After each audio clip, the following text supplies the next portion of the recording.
When David and Guillaume got back in touch about making Detroit, I wasn't terribly surprised they decided to make it because the fan response was so intense. So it makes sense that they would choose to do that after the enthusiasm. It was a challenge, and it was just an interesting thing to get my head around how to approach this character now as a different, much older person, and whether or not she had changed. And I'm very happy to say that with Detroit, I've had the opportunity to see Kara grow so much more than I ever expected. You do the housework, the washing, you cook the meals, and you take care of... God damn it, where the fuck's the rat gone now? Alice! Alice! I mean, she starts out essentially how she does in Kara in a very, not robotic, but, you know, android other way.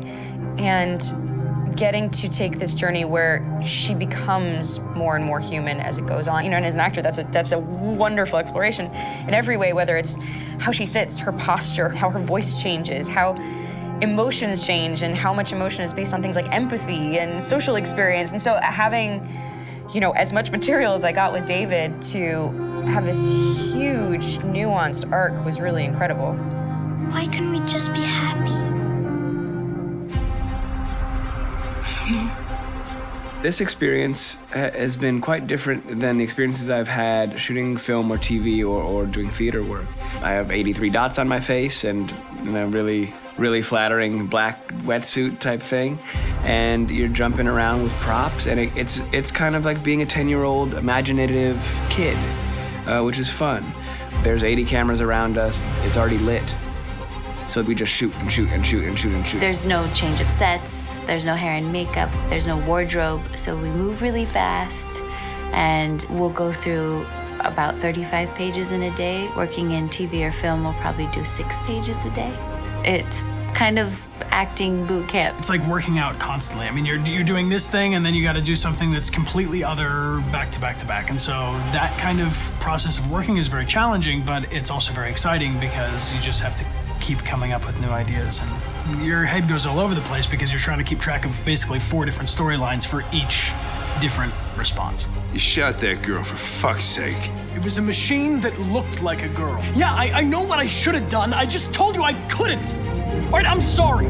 The fact that David Cate, he's telling like many stories interwoven from beginning to end is super complicated and super impressive, and I have no idea how he keeps it all in his head. He's not just the writer or the director who's seeing this from the outside eye, he's also thinking about the player walking through this space. You know, only somebody who really, really loves not the work, but like these characters and these stories and cares about doing something meaningful would invest that much in it. And it's always inspiring to work with somebody who cares that much. My experience with motion capture is this one. And I found it sort of terrifying in a way because they said the computer's gonna build you. But then as we got into it, I realized all the elements of it were still artistic. I just dipped into a really brilliant setup here. I've never seen anything like it. And this won't turn me into a product because I was playing a character. So it's wonderful. In the game, Detroit comes back because of a revolutionary industrial rebirth. And there's no reason why that can't happen in Detroit because they have such tremendous infrastructure for millions and millions of people who can very easily support, you know, a new industry. The city is really strong and resilient, but the city has also been through so much. You see the damage, but it takes that time of kind of rebuilding and reinvesting into the city that I think is happening slowly but surely. The potential of Detroit as a city is something that this game does a lot of justice to, because it would be easy to look at Detroit as some place that used to be, and that's not the case. This game provokes a lot of conversation and reflection on our potential near future engagement with machines. That's what we are to them. There's merchandise on display in a shop window. I think that a group that feels marginalized, feels like they deserve and have earned access to themselves and the environment around them, and are trying to figure out a way to articulate how to get freedom. What was I designed to be? Their slave? Their toy? It plays with your comfort levels. You think that this is fine, you're comfortable with it, until something blurs the line and throws you off, and now Do I feel differently about whether this should be allowed? Should it be banned? Should it be encouraged? You're gonna ruin our lives, and for what?